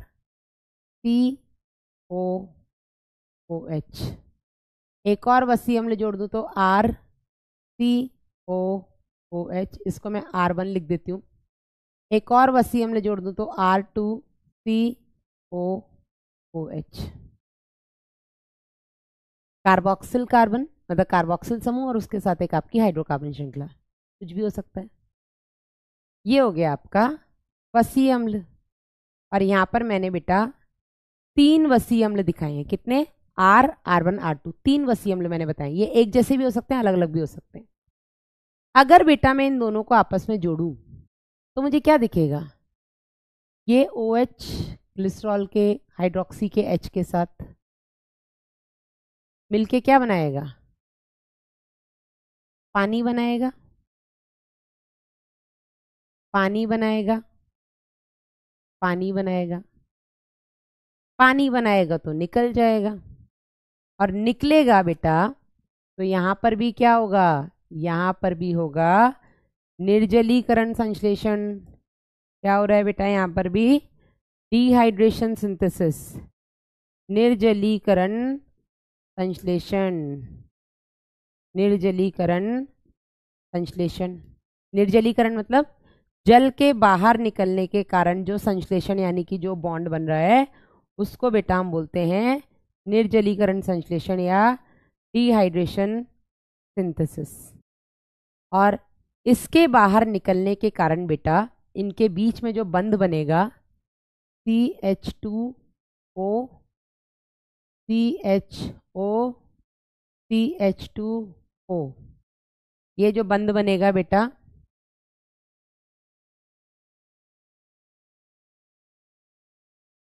यहाँ पर आ जाएगा आपका COR1, COR2, COR3, sorry R1 और R2, COR1, COR2। ये जो बेटा बीच में बंध बन रहे हैं इनको हम बोलेंगे आपका एस्टर बंध। क्या बोलेंगे बेटा? इनको हम बोलेंगे एस्टर बंध। ठीक है, तो ये क्या कहलाएंगे बेटा? ये कहलाएंगे एस्टर बंध या एस्टर बॉन्ड। और इस एस्टर बंध के चलते जो संरचना बनी इसको हम बोलेंगे बेटा ट्राई ग्लिसराइड। क्या बोल देंगे? Try glyceride. ट्राई इसलिए क्योंकि इसमें 3 वसी अम्ल जुड़े हैं, इसलिए इसको बेटा हम बोलेंगे ट्राई ग्लिसराइड। 3 वसी अम्ल प्लस 1 ग्लिसरॉल, इनके मिलने से बेटा जो संरचना बनेगी इसको हम बोलेंगे ट्राई ग्लिसराइड। अगर इसमें 2 वसी अम्ल और 1 ग्लिसरॉल होता तो 2 एस्टर बंध बनते, तो इसको हम बोलते डाइग्लिसराइड। अगर इसमें 1 वसी अम्ल और 1 ग्लिसरॉल होता, 1 एस्टर बंध बनता, इसको हम बोलते मोनोग्लिसराइड। समझे या नहीं? कुछ समझ में आ रहा है? कुछ कुछ भी समझ में आ जाए तो बहुत है। ठीक है ना? बाकी केमिस्ट्री में पढ़ना अपना अगली साल। ठीक है, तो वसी अम्ल और ग्लिसरॉल जब बेटा आपस में जुड़ते हैं तो इसको हम बोलते हैं वास्तविक वसा। और ये वास्तविक वसा बेटा जब बनती है तो ये भी निर्जलीकरण संश्लेषण से बनती है। इसमें निर्जलीकरण संश्लेषण के दौरान जो बंध बनता है उसको हम बोलते हैं एस्टर बंध। और कितने वसीय अम्ल बेटा आपके ग्लिसरॉल से जुड़ रहे हैं उस पर डिपेंड करता है ये मोनोग्लिसराइड है, डाइग्लिसराइड है या ट्राइग्लिसराइड है। ठीक है। हाँ, अब इसकी संरचना आपकी एक एनसीईआरटी में भी दी हुई है, फॉस्फोलिपिड की भी दी है, ट्राइग्लिसराइड की भी दी है।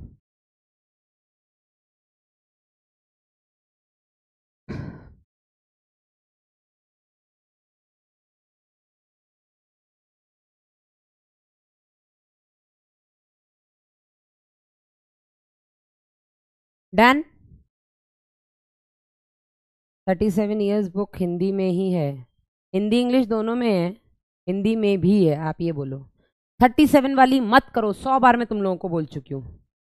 या तो 12 साल वाली पीडब्ल्यू वो तो करनी करनी है, ये पागल वाला चैप्टर मैम। हाँ अंजलि बोल सकते हो, क्योंकि केमिस्ट्री आ गई ना, मैं जूलॉजी एक्सपर्ट हूँ क्योंकि जूलॉजी अच्छी है, केमिस्ट्री थोड़ी सी दिमाग वाली है तुम लोगों के लिए दिक्कत हो गई है। हाँ? चलिए, कुछ कुछ समझ में आ रहा है, श्वेता बोल रही है, कोई बात नहीं बेटा, लेक्चर को दोबारा देखोगे तो और अच्छे से समझ में आएगा। ठीक है, तो कल तक लेक्चर से पहले एक बार इसको और देख लेना। एक चीज बेटा यहाँ पर आप लोगों ने और सुनी होगी, डालडा का नाम सुना है? डालडा, डालडा सुना है? डालडा पहले बड़ा चलता था मार्केट में, डालडा नीले रंग का पीले रंग का पैकेट आता था उसका। डालडा बेटा बहुत हानिकारक है, आप घी खा लो, तेल खा लो, सब सब खा लो, लेकिन डालडा मत खाओ। क्यों नहीं खाओ डालडा? क्योंकि डालडा में बेटा जो आपके असंतृप्त वसीय अम्ल हैं, असंतृप्त वसीय अम्ल जो होते हैं जिसमें डबल बॉन्ड है हाइड्रोकार्बन श्रृंखला में, इस असंतृप्त वसीय अम्ल में हाइड्रोजन जोड़ दिया जाता है और इस प्रक्रिया को हम बोलते हैं हाइड्रोजिनेशन। इस हाइड्रोजिनेशन के चलते बेटा आर्टिफिशियली इसको क्या बनाया जाता है? आर्टिफिशियली इसको संतृप्त किया जाता है और ये बेटा तुम्हारे सीधा जाकर के धमनियों में जमता है। ठीक है ना? तो असंतृप्त वसीय अम्ल को संतृप्त बनाया जा रहा है आर्टिफिशियली, हाइड्रोजिनेशन करा के, ये सीधा जाकर के तुम्हारी धमनियों में चिपकता है, हार्ट अटैक के चांसेस बहुत ज्यादा बढ़ जाते हैं। ठीक है ना? हाँ चलिए, एनसीईआरटी जल्दी से देख लेते हैं, एनसीईआरटी क्या बोलती है। तो एनसीईआरटी कहती है बेटा कि साधारणतया लिपिड पानी में अघुलनशील होते हैं, नहीं घुलते हैं।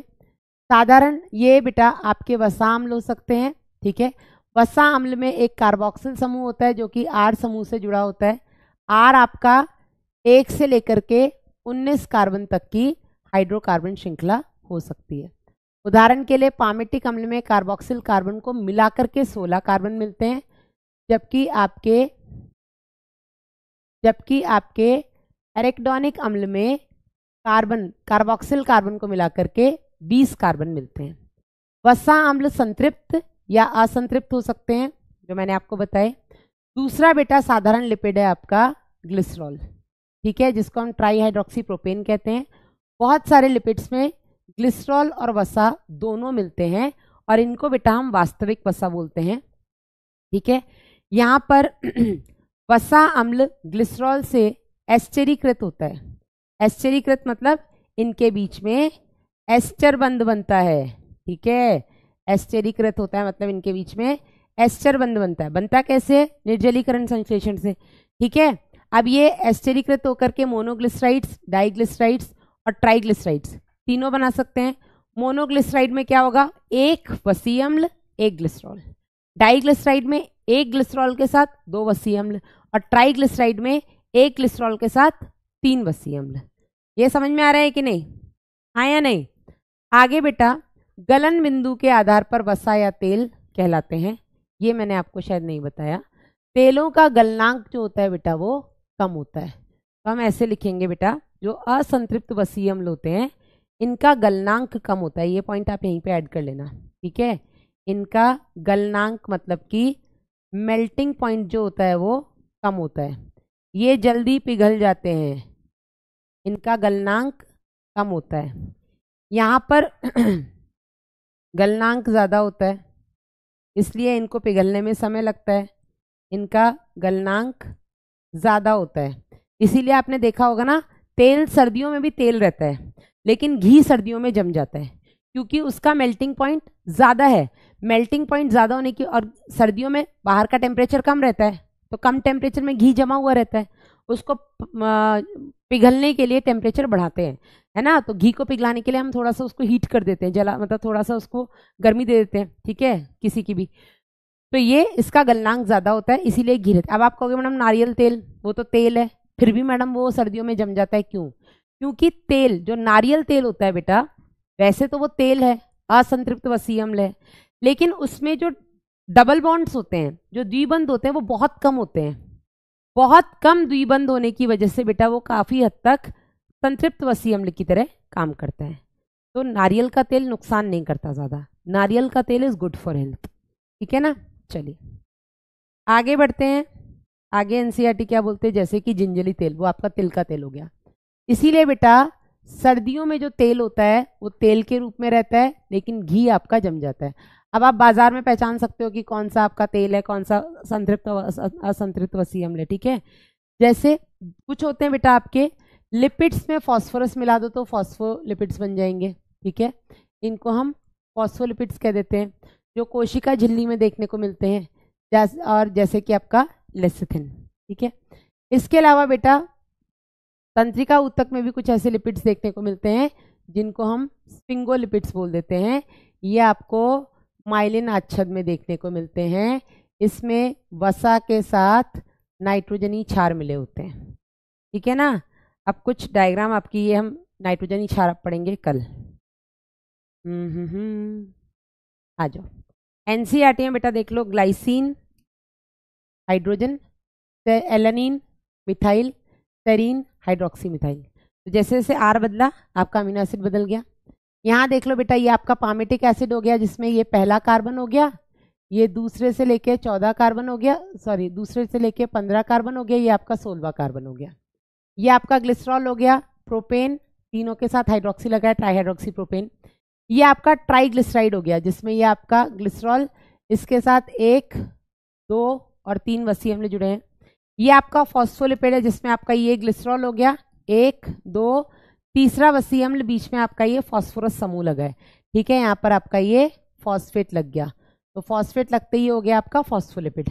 ये आपका कोलेस्ट्रॉल हो गया। तो बस आप चित्र देख लो, चित्र देख करके पहचान सकते हो कि ये कोलेस्ट्रॉल है, ये आपका फॉस्फोलिपिड है, ये आपका ट्राइग्लिसराइड है, ये प्रोपेन है, ये पामेटिक अम्ल है, ठीक है।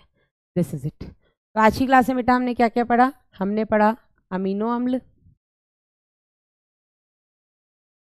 और हमने पढ़ा वसा। होमवर्क में आज आपको DPP 1 मिली है, इसको करिएगा और इस लेक्चर को पुनः देखिएगा, इस लेक्चर को रिवाइज करना। कल हम बढ़ेंगे आगे, नाइट्रोजनी क्षार और प्राथमिक द्वितीयक उपापचयज पढ़ेंगे और बृहद जैवणु शुरू करेंगे। यस, प्लीज़ इस लेक्चर को दोबारा देख लेना, थोड़ा सा भारी था आज का लेक्चर, पर देखोगे तो समझ में आएगा। अब जिसको फ्री फायर खेलना है खेलो जाके भाई। चलो अपना ध्यान रखना, मिलेंगे कल 6:15। Bye bye.